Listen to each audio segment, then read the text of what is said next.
A huge welcome to everybody here, everyone online now, and everybody that's going to watch the recording in the future.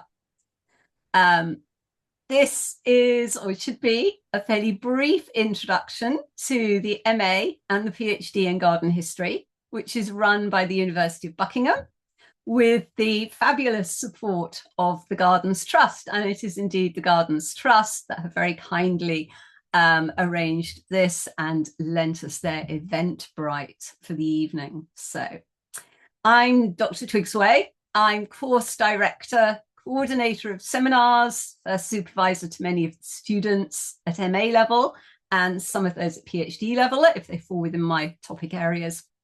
I'm also the point of contact for all sorts of queries and questions to do with the MA and the PhD. So hopefully I should be able to answer many of your questions this evening. I should just say before we go any further, you probably got a notification when you joined, but this is being recorded.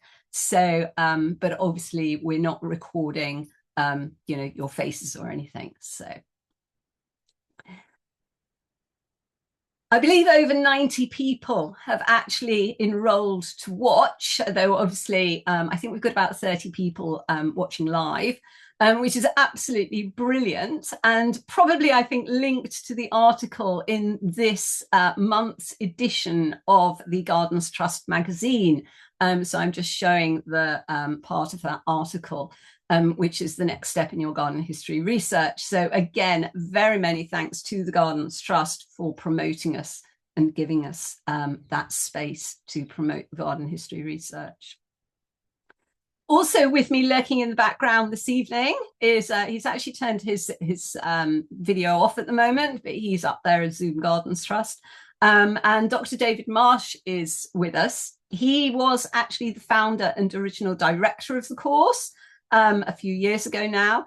He's still very actively involved, and he also acts as supervisor to many of the students. So you may also know him, of course, from his amazing garden history blogs for the Gardens Trust on a simply astounding and vast array of topics. And that vast array of topics will be one of our themes this evening. So he will also be available if there's something in the chat that perhaps, I'm not quite familiar with because he founded the actual MA and PhD. He will be around, hopefully, at the chat. I also just want to mention that some of the images, in fact, many of the images I've used this evening come from the very, very lively WhatsApp group of our current students. So the WhatsApp group is an informal and unofficial group. And in fact, I believe there are two. There's one I'm not allowed on because it's very unofficial, and one I am allowed on. So, and sometimes organise site trips as part of the course go on WhatsApp, unofficial ones organised by the students. Other times on their own explorations, they share things with each other. It's a very, very lively group. And as one student once said, now every garden visit can be called a research trip. So as well as what I'm going to be discussing tonight, which is the official offering, there is a kind of unofficial kind of team behind that in a way that the students have kind of made themselves. This image is actually from a visit by Leah to an archive research where, in addition to source materials for her own research on 1940s to 60s mental health and planting, she also discovered some leaflets rather wonderfully advertising the Gardens Trust and David's blog. So a little bit of circular discussion there. So what to expect of this evening as you all sit there kind of looking at me. These are very intelligent looking sheep, by the way. I do use this slide a lot, and I sometimes think, I wonder if people think I'm accusing them of being sheep, but actually, they look really attentive. I rarely get students look at that attentive. These sheep are very attentive. So I'm going to talk for 20 or 30 minutes, hopefully covering most of the questions you may have about the basics of the MA and PhD course, all of that what, why, where, when, and how much kind of question. During this period, as with all online sessions, I'd be grateful if you did mute yourselves, keep your cameras off, as I see you all have, but do put any questions in the chat box so that we can tackle them at the end. And if they are quite brief questions, I can just throw an answer into, I will dip into it during the talk, and I have got the chat box up next to me.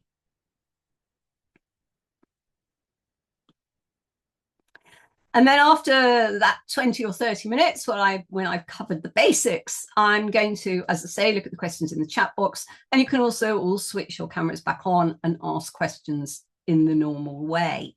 So, and after the talk, you can also contact me at the email above, and indeed David, who also has a Buckingham email, with any further questions or for a chat about possible topics. We'll come on to that in a minute.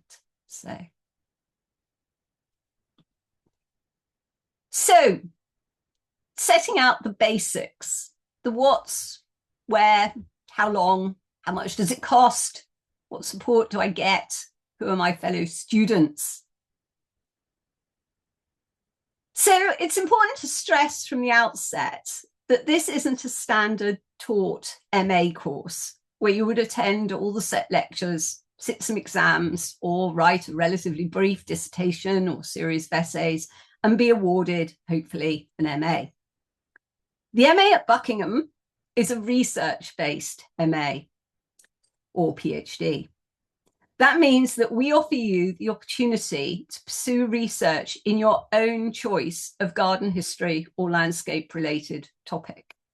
We offer you guidance, we offer you supervision, and we offer you also a framework of supportive seminars, talks, and visits. But it is up to you to carry out the research, to write it up, and indeed to choose your topic. And that is what is so amazing about it. We don't tell you what you're going to write about.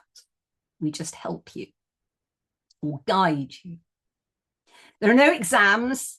And although we do ask you to hand in draft pieces to make sure that you're on the right track, to make sure that you don't need some kind of assistance with academic writing formats, and maybe some reminder of how to approach, analytical writing, we give you that assistance, and we ask you in return to hand in material now and again so you can look at it.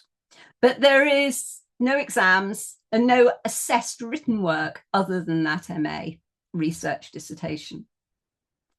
We give you the opportunity to follow your academic interests while providing a framework for your studies and the guidance of 2 supervisors. You're not left drifting aimlessly in this long canal at Stowe, but instead have a framework and support. And of course, the website, both for the MA and the PhD, has details of how all of this works, an introduction to the course, the framework of it, and the seminars. So in a way, what I'm saying is echoed on the website, but it can be really, really nice to have somebody to talk through it with you, but also, I think, to have a chat box and the chance for some questions.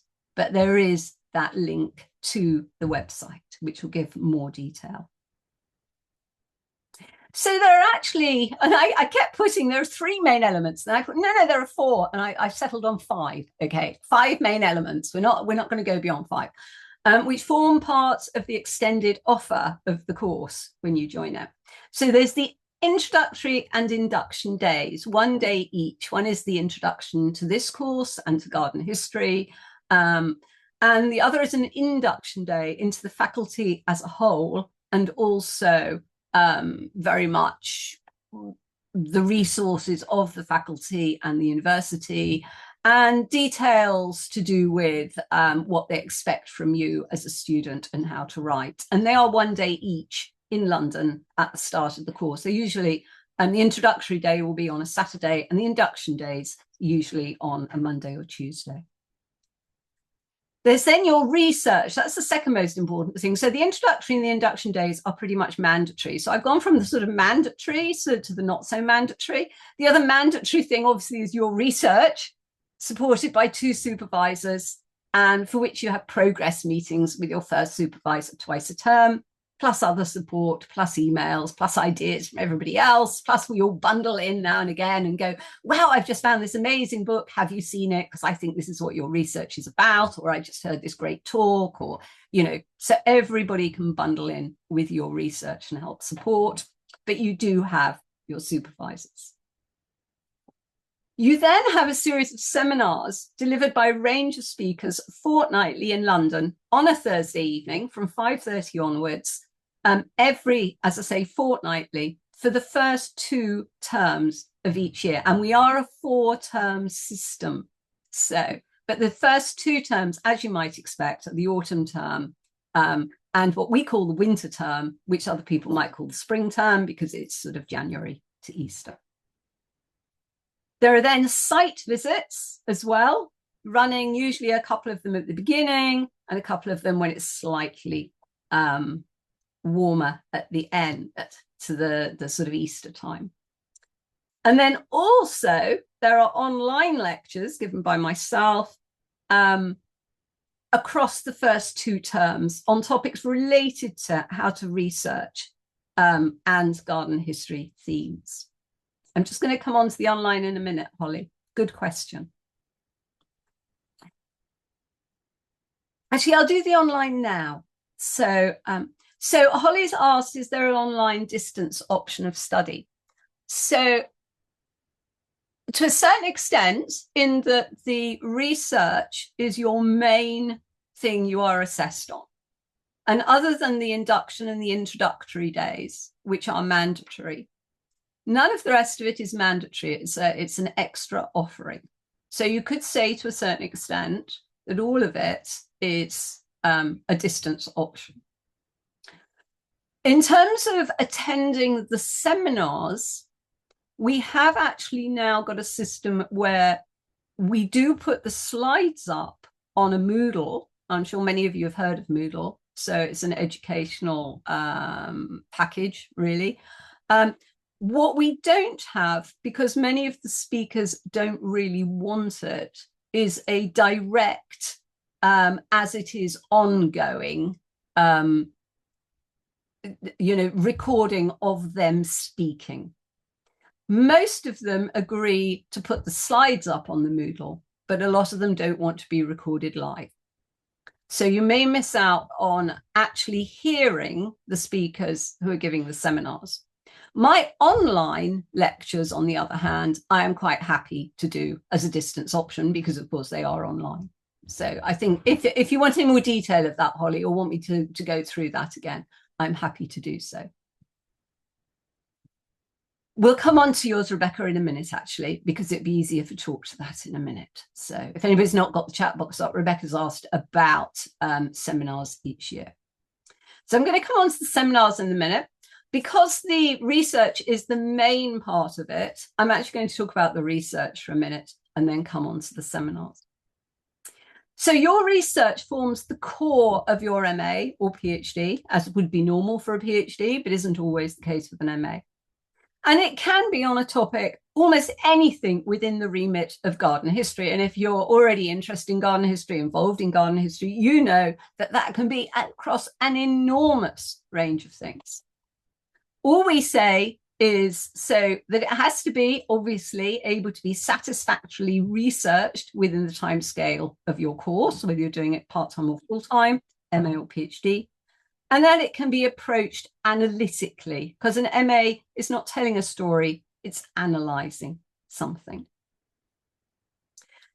So research areas can encompass places, people, plants, portrayals, philosophy, politics, historic and current management. There are just a couple of things that we don't really kind of encompass. One is horticulture per se, because I'm not a horticulturalist, David's not a horticulturist, and we don't have a horticultural department at the university. And although I was a consultant in management and conservation plans, they aren't really that suited to be an MA or a PhD. A standalone management conservation plan with all its detailed costings and projected timetables isn't really what we're looking for in an MA or a PhD. So those would be really two exceptions. So we don't cover horticulture, and we wouldn't be thinking that a conservation management plan would be suitable. So current student research, just to give you an idea, includes an analysis of Victorian children's gardening books and their role in didactic learning, and what else they actually contain other than gardening in terms of inculcated kind of morality. The relationship between a group of landowners, designers, and naturalists and improvers in late 18th century Warwickshire, which uses the diaries of a particular landowner as that hub to a load of kind of spokes coming out from that. Another student is looking at the examination of Chinese influences on John Scott of Hertfordshire and his grotto, the poet John Scott. Somebody is looking at the work of the 20th century American designer Lanning Roper. And another PhD is being written, almost finished, on postcards as source material for class and gender and the democratization of gardens in Edwardian England. Previous work has focused on nurseries used by Gertrude Jekyll to obtain plants, the initial setting up and the first year of the National Garden Scheme, having its centenary next year, and Scottish political gardens in the 17th, early 18th century. So it's a very, very wide range, looking at both gardens, sources, types of material. While your individual research is encouraged to be quite sharply focused, it has to be. The MA dissertation is 25,000 words. It's got to be analytical. It's got to be focused. We want you, however, to take quite a contextual view of the link between gardens and landscape and history and culture more generally. So, for example, were you to be studying Chinese plants as depicted on wallpaper at a particular date, we would expect you to have an introductory section which recognizes that there was a fascination with all things Chinese, stimulating the hunt for Chinese plants, an outbreak of Chinese fashion, Chinese silk, Chinese temples, Chinese tea houses, before honing in and focusing on your analytical topic. So it's quite a balance between the two. As I said, we don't cover pure horticulture or botany, but we do cover plant hunters, collectors, illustrations of plants, history of plants, such as this one by Mary Delaney. So our only real stipulation is that your focus must be a question or a problem worthy of analysis and contextualization. As I say, not just a straight story or this person deserves to be better known, although, as you will see, biography can be part of it. And we do need to confirm it's a topic that we can either supervise within house or, if it's a PhD, obtain outside supervision. So it is useful if you do have a rough idea before you come what it is you're going to research, though it's not absolutely essential. You have a term or so to decide. And we would recommend that prior to joining, you do contact us or me to ensure it's something we also consider that is within the remit of garden history. We did have one where we kind of had a brief kind of discussion and indeed a disagreement for about the first term as to whether this was within the remit of garden history. And then one of our very well-respected garden historian seminar speakers arrived and included it within his talk. And so the student came up to me afterwards and said, now can I do this? And I kind of went, oh, all right then. That was actually the growth, the inception and growth and contextualization of city farms. So there is the occasional one that comes up that we're kind of in two minds about, but I'm really keen now. He's doing a fantastic job. We also want to make sure that it can be done within the time scale of the course and you're not biting off the whole of the 18th century, for example.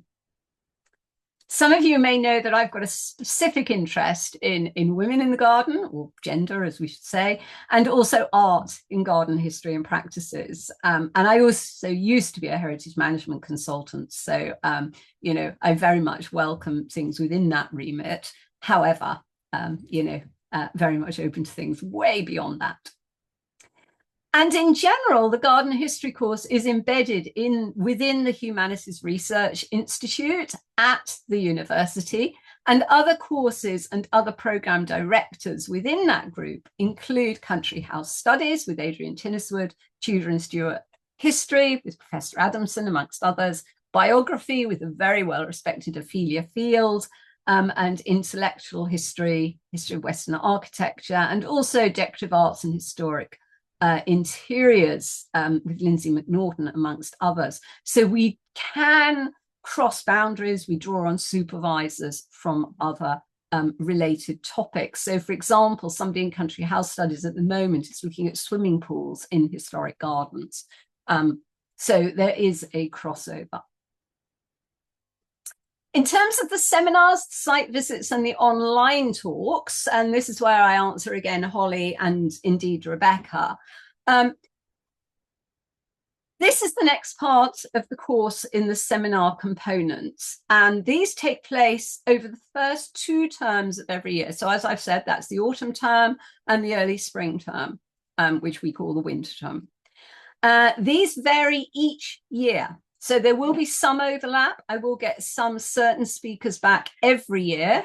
So hopefully Tim Richardson will appear every year on What on Earth is Garden History. But I do try and vary them. So last year's will have seen Mark Bradshaw, but, you know, they won't have seen some of the others. And they actually had the guided tour to the RHS in a different order and all sorts of things. So this is very important if you're actually part-time as an MA and you're doing it over 2 years, because it means you can come back and have extra seminars the next year.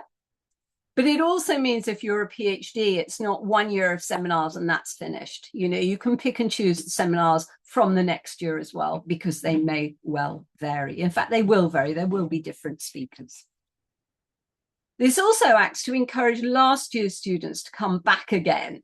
So that means that you've always got a blended group. We've never just got one group going on at the same time. You've got other people from previous years dropping in. And I think that is so important.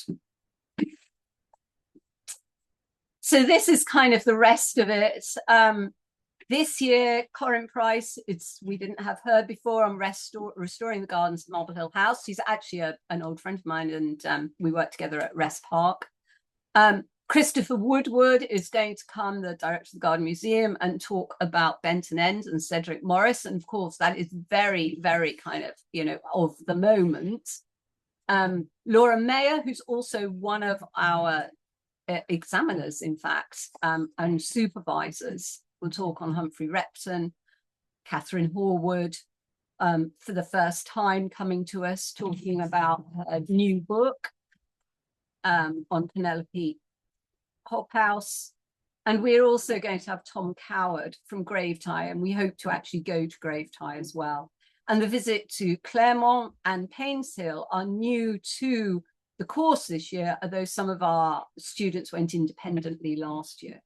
So as you can see, we do vary the seminars and lectures every year. And I also vary the online lectures that I give to a certain extent every year. So it is worth coming back again, so to speak, and staying attached to that. And so to answer you again, Holly, about the online distance option, you would actually, for most of these speakers, I can't guarantee in advance if speakers are going to let us just actually Zoom their talk live, or whether they would prefer we just give the slides. So that does depend to a great deal on what they're talking about and which institution they represent, whether they are independent or whether they're representing the National Trust or something like that. So my own online talks, which will be on source materials, letters and diaries, maps and plans, art and painting as a source material, and themes including gender, developing concepts, ideas and mind maps, and biography and garden history. Those will all be online and they are lodged.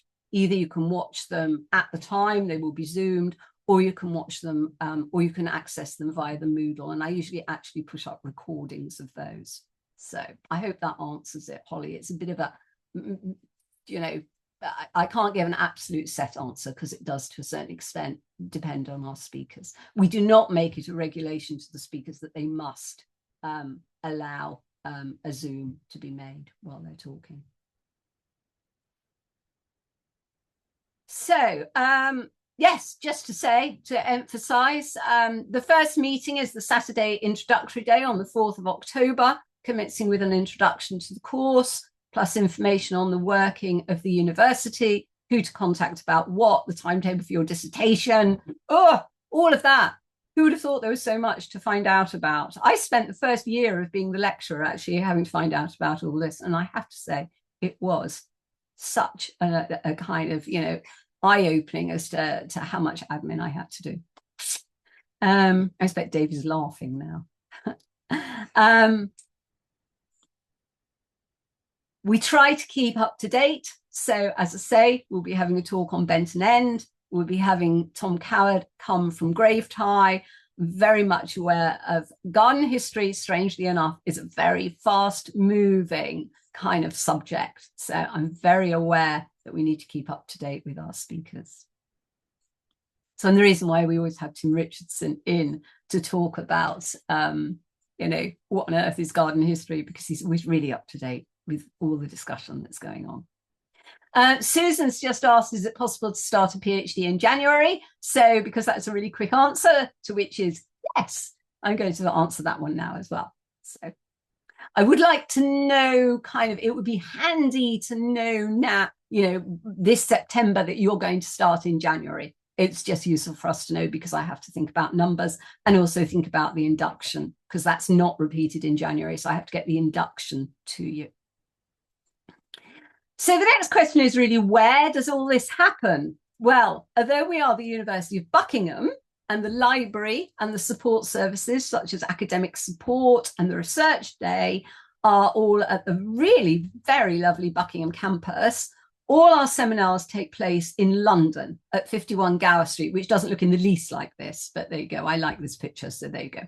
The online talks are online. The supervisorial meetings, which you will have twice a term, can be online or in London. I prefer them online if we haven't got any London things scheduled that term, but I can come to London for those of you that really much prefer them. This is actually the London venue. It doesn't look in the least like that cottage. It's the building in Bloomsbury. It's all set up. We will actually, rather than this rather sparse downstairs room, we will actually be, depending on numbers, in the really rather nicer upstairs room this year, as long as they get the IT sorted out. The downstairs room does have the advantage of being able to Zoom direct to everybody if our speaker allows it. The upstairs room isn't quite as flashy with its IT at the moment, but might become so, hopefully. They're working on that at the moment. So it's also very nice in that you can get in there at any time that you want once you're a student. So if you pop down to London, that's great. But it's also very convenient for the British Library, the Institute of Historic Research, major London railway stations, and indeed a fabulous array of coffee and bookshops. What more could you want? So site visits are led by either myself or David or a person who is a specialist on that site. So the early ones are usually led by, so beginning of the term, beginning of the year is usually led by myself or David, increasingly myself now, because we really want to make sure that there's some basic concepts of garden history that we've got over to you, rather than it being a tour of a specific site. So, but here is, you know, previous years. This one's at Eltham, Christopher Weddell giving a talk. How long? in both senses of the word. Well, an MA is meant to be 25,000 words, a PhD 70 to 80,000, and not being full of pasted in, bits of plant. But I rather like this. An MA course is 1 year full time, with the first 2 terms having the seminars and talks, and the other 2 research and writing, or 2 years part-time. To be honest, unless there is a really good reason that you're wanting to do it full-time, I absolutely recommend you do it part-time. You get to meet more students, have more outings, have more fun, spend more time enjoying it. It's not that kind of, oh my God, I've only just started and I'm finishing. So, but students have finished in a year, but largely they have said afterwards, oh, I wish I was doing it all over again next year. The PhD, on the other hand, 3 years full-time or 6 years part-time, that really is up to you how it's going to fit into your life. 6 years may seem a long haul, but actually it flies. Do remember that University of Buckingham runs a 4-term system that is relevant to you. So you will be having supervisions in what you may think is the summer holidays, but it's our summer term. What does it cost? Well, I'm not actually an admin and fee person, but nevertheless, I know you're going to ask. So the fee structures are set out on the website, and I've taken the fee structures from the website. Do bear in mind that that's what it says now. And I've checked it against last year's, and it's exactly the same. So I'd be really surprised if it doesn't increase a bit for inflation. But as I say, that's really not me. So fees are paid termly. And the current MA or PhD part-time is 4,134 a year, full-time 8,267. But don't forget, full-time, you'd have finished your MA in that 1 year. I rather like this illustration, by the way. It's from that Ashmolean exhibition in Bloom. And it's a modern artist who makes these, they're not even dried flowers, are they? Constructed flower exhibits out of different currencies, which I think is amazing. This is made out of Venezuelan bolivars. What an incredible plant. Anyway, so I thought that was very appropriate. Again, that is on the website. But as I say, do check for inflationary increases when you actually apply, and check that that is it. So it will say September 2026, but you can start the PhD in January. So, but as I say, it's handy for us to know in advance that you're going to do that, so I can make sure that you know about the induction.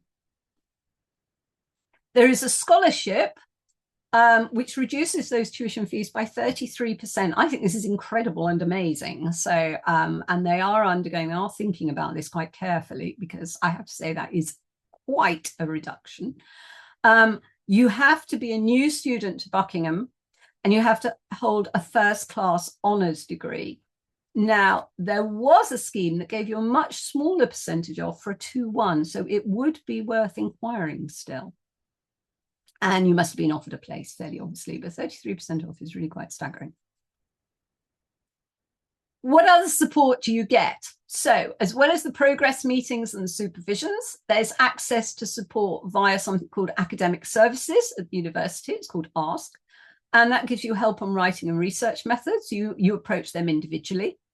The librarians can be contacted online as well as visiting Buckingham, and they can assist with bibliographic aspects, obtaining books. If you request a specific book, they will help you to use things like Zotero for your notes and bibliography. And there's also a wellness support network, which some of our students have used. In case of major, what I call life events, and a lot of our students are mature, so we do have life events.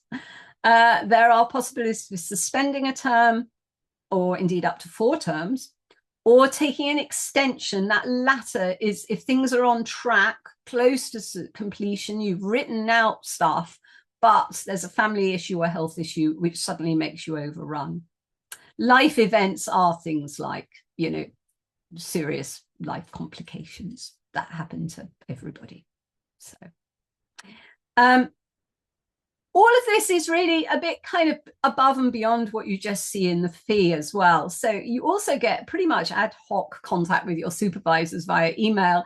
I have been known not to reply on a Sunday evening at, say, 10:30. But, if it's a quick email, I will email back. You get student advice from your cohorts, from your fellows. You get to share discovery and, you know, go on visits. So there's an awful lot. There's that WhatsApp unofficial group. There's even a PhD unofficial support group set up by a current PhD student.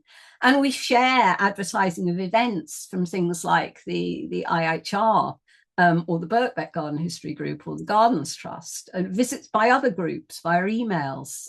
So there's quite a really supportive group, which I love. We also offer you support in finding and interpreting research sources of all types that might be relevant. You have access to our, you know, knowledge gained over many decades in garden history. And we're also delighted to have the support of the Gardens Trust, who are not just hosting this event, but also are offering 30% off the first year membership of the Gardens Trust to students enrolled on our course. You heard it here first. We've only just announced this. The Gardens Trust have just agreed this. So, which is absolutely wonderful and reflects their support for us. And that membership in turn gives you 25% off online events and all the other amazing opportunities, of course, to engage and work with the Gardens Trust as a member. We're a relatively small group. This is not actually us. If you all enrolled after this talk, I would be kind of hastily trying to organize about 5 more supervisors and course directors. But anyway, so we're a relatively small group. You will not be a faceless student amongst hundreds, nor will you be the lone male or the lone female or too old or too young. Our group at the moment comprises 19 students who started their research anywhere between 2023 and the January intake in 2026. They are registered. I think we've got 13 MAs who are more visible, if you see what I mean, because obviously they come up for all the seminars. PhDs I tend to see a lot of in the first year, face-to-face. After that, it's really supervisions and progress meetings and support. So, but yeah, I keep close tabs on everyone. Oh yes, make sure you're still around and still there. This is a very happy group because they're at Munstead Wood. That was one of our visits this year. And all of the people that you meet will be fascinated by garden history, usually just as fascinated of your topic as they are in their own topic. So it's a very happy bunch. And one of our students commented, "I have found my people." So presumably after years of looking for fellow garden historians. Okay. We did collate together a series of almost embarrassing quotes about how much people enjoyed it. Most people, the programme of talks offers exciting opportunities to hear from leading speakers. You can ask questions. I love this one from a student. She said, you know, in an otherwise challenging life, the MA has brought me a sense of purpose and well-being. And that is, for me, that's a really important aspect of the course. Openness and interdisciplinary thinking, bringing people together, people who work part-time, an intellectual community. And Claire, who's enjoyed the Masters so much, she's now embarked on a 6-year part-time PhD. I can't guarantee you'll absolutely love it, but a lot of people do.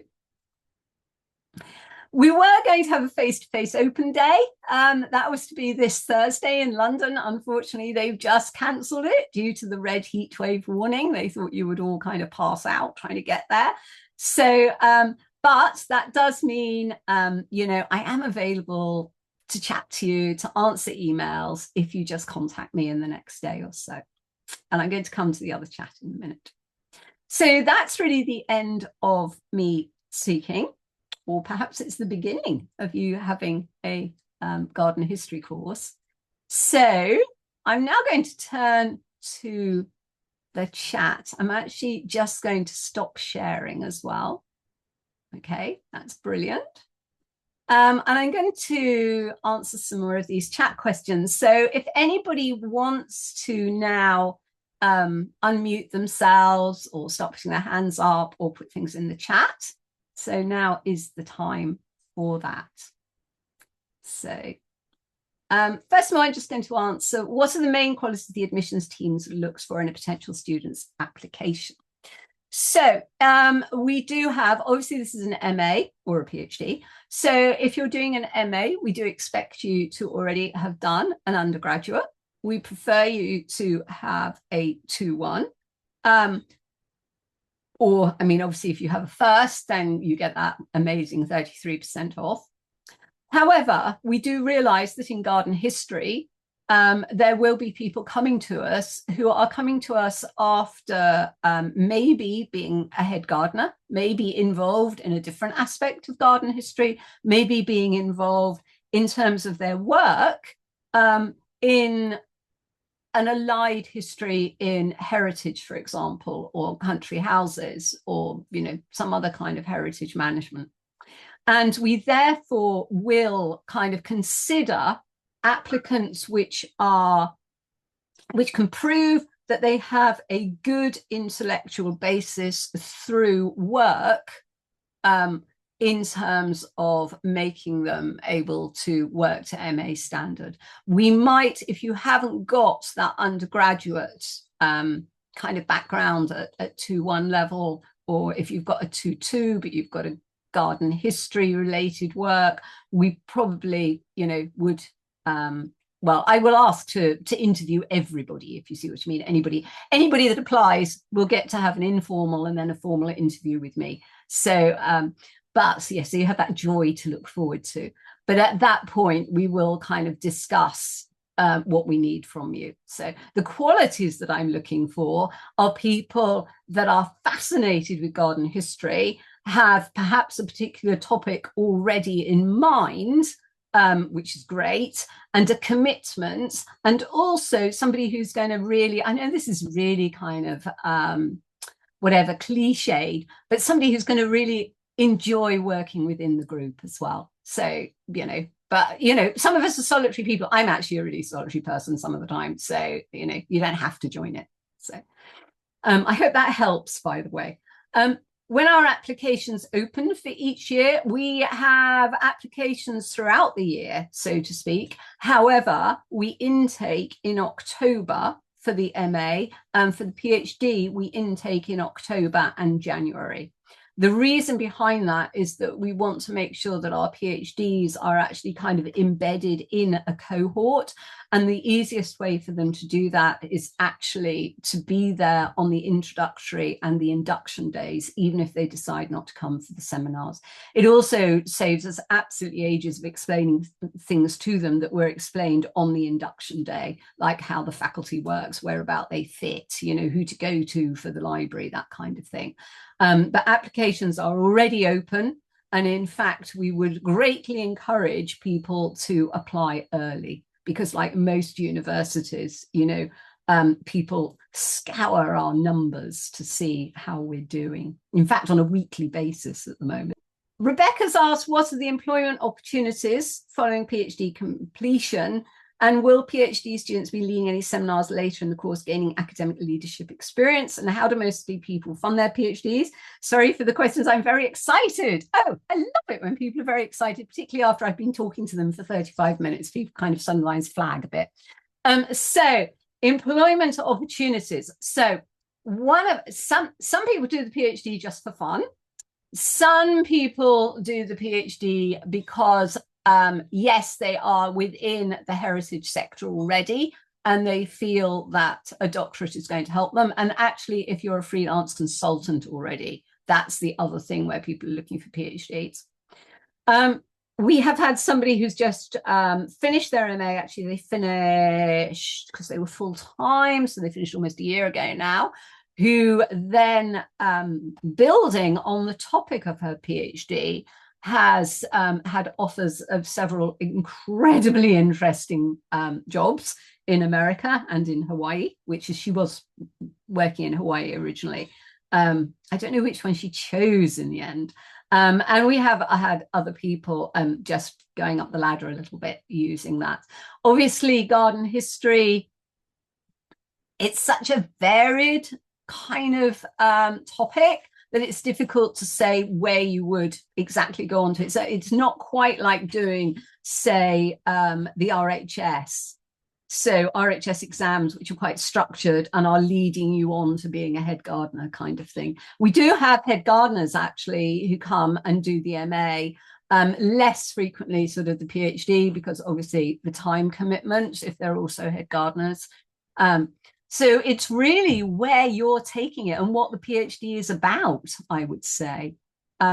I mean, I became a freelance consultant in heritage management after doing a PhD in a very niche subject to do with Parkland. So, you know, it did help. Obviously, they're transferable skills. Any academic writing and any analytical work and source materials on garden history are transferable skills or garden history skills. So will PhD students lead any seminars later in the course? They do contribute to the introductory session, and also once a year, and you'll see this on the timetable, there is a research day, and PhD and indeed MA students talk at that research day. We also encourage, and we've been really amazed how much people have taken this up. We also encourage people to offer seminars for the Birkbeck Garden History Group or for the Institute of Historical Research.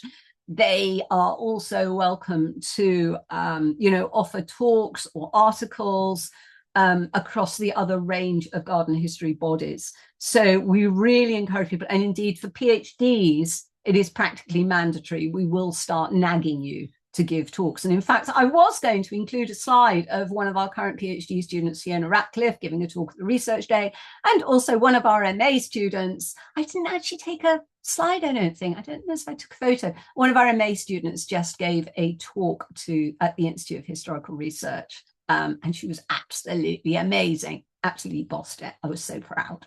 So, is there an articulation route if someone starts an MA that could develop into a PhD, or are they kept separate?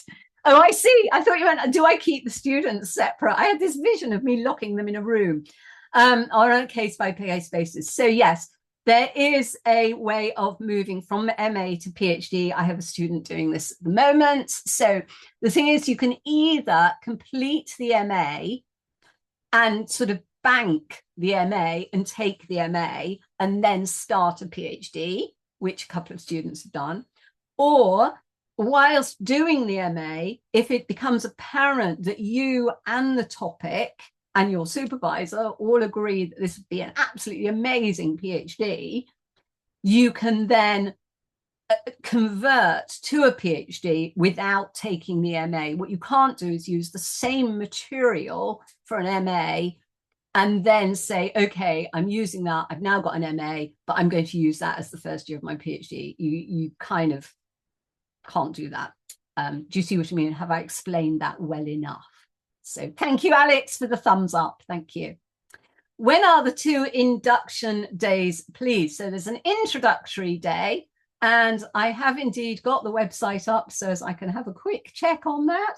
So the course introductory day is on Saturday, the 4th of October. That's me speaking all day. And that covers all sorts of things. There's an introduction to garden history, an introduction to the course, an introduction to whatever. The induction day is on Monday, the 2nd of November at the Society of Antiquaries, because many of our fellows at the university have a relationship with the Society of Antiquaries. And I would say, so the faculty induction day is meant to be, I have to be quite careful here, is meant to be mandatory. We do have the slides for that every year, and I will put them on the Moodle, but please make every, attempt to attend.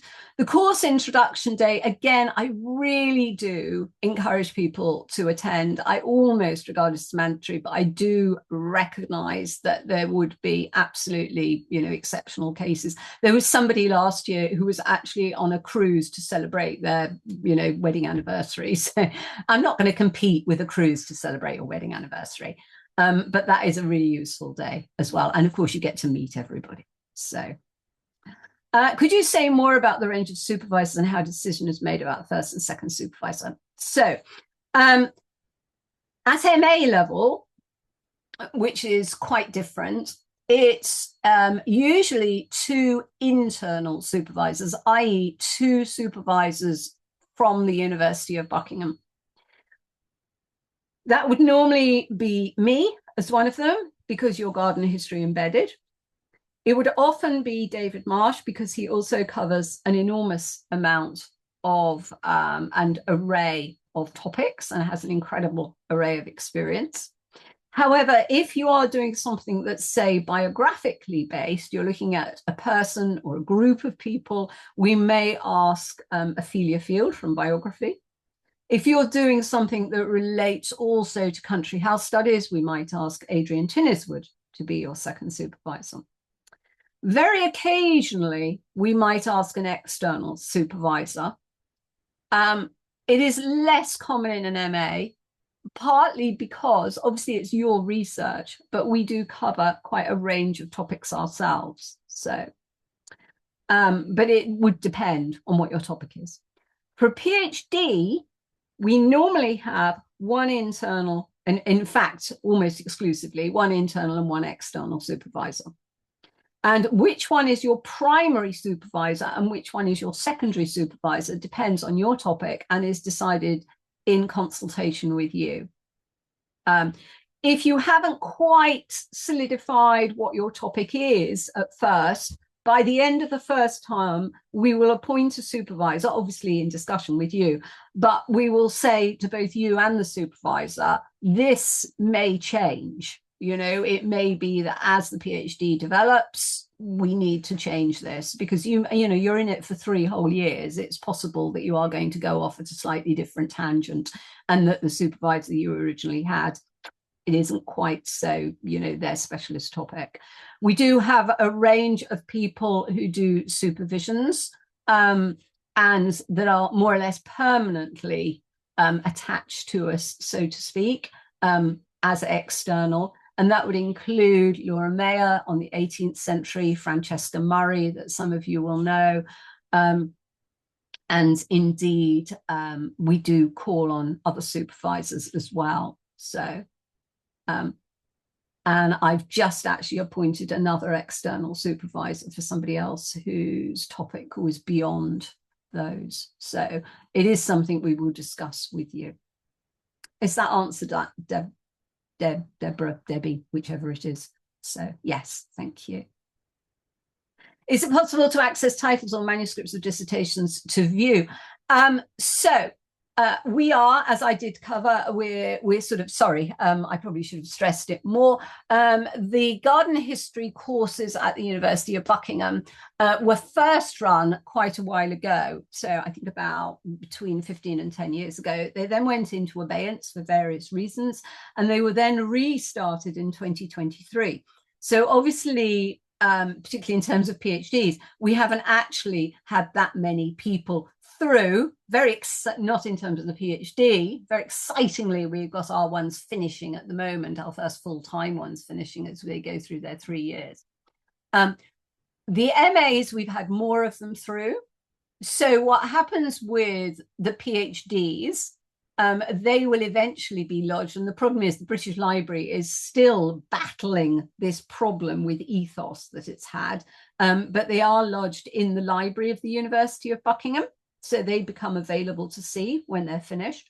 The MAs is a slightly different situation, but you can actually access them. Again, some of those are just going through the system now. So, but I do have ones that I can suggest that you read. We also have to be very slightly careful, because obviously you want to make absolutely sure that we recommend the best ones for you to look at. So certainly, once you've joined us, you would be able to access those MAs.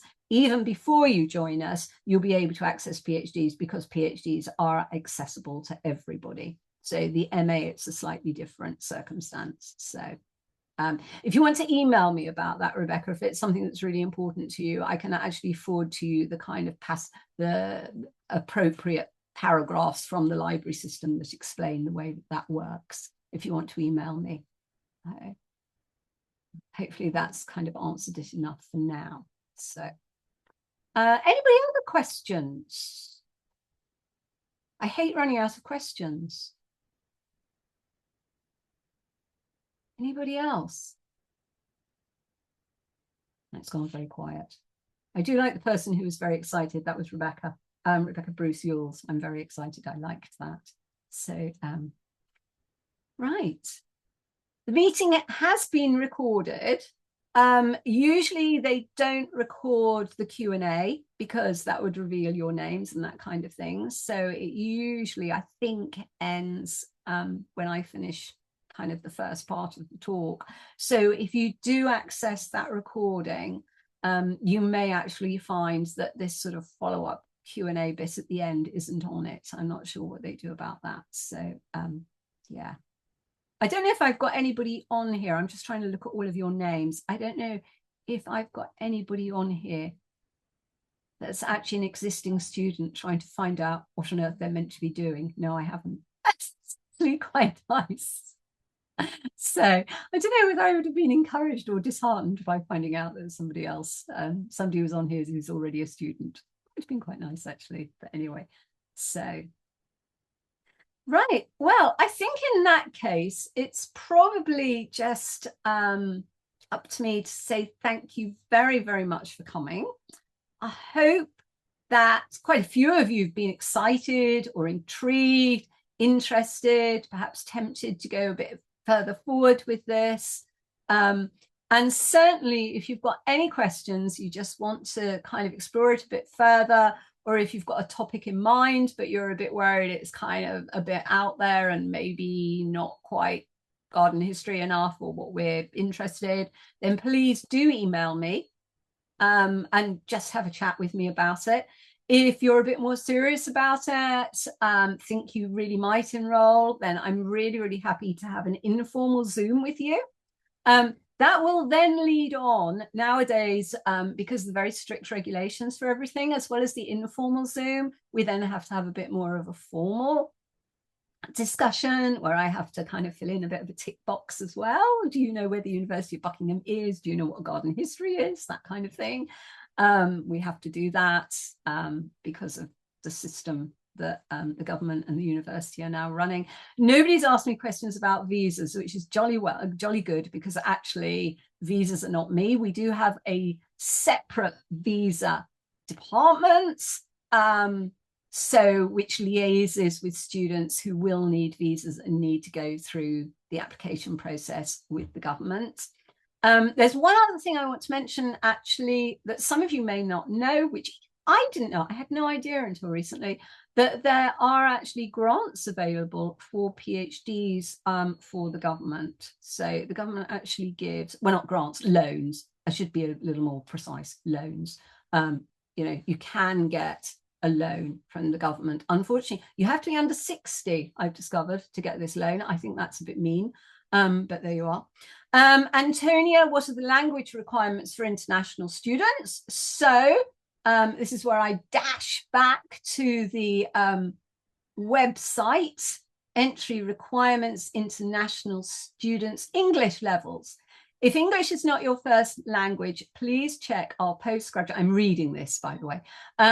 Please check our postgraduate English language requirements, because there are, you have to hit a certain level. And I think, so those are set again by the government and by the university. So you'll get that from the admissions people as well. And they will say, because it's a matter of converting to different countries, if you see what I mean. So Kirsty, if you want to get in touch, work out how to fit it with other commitments.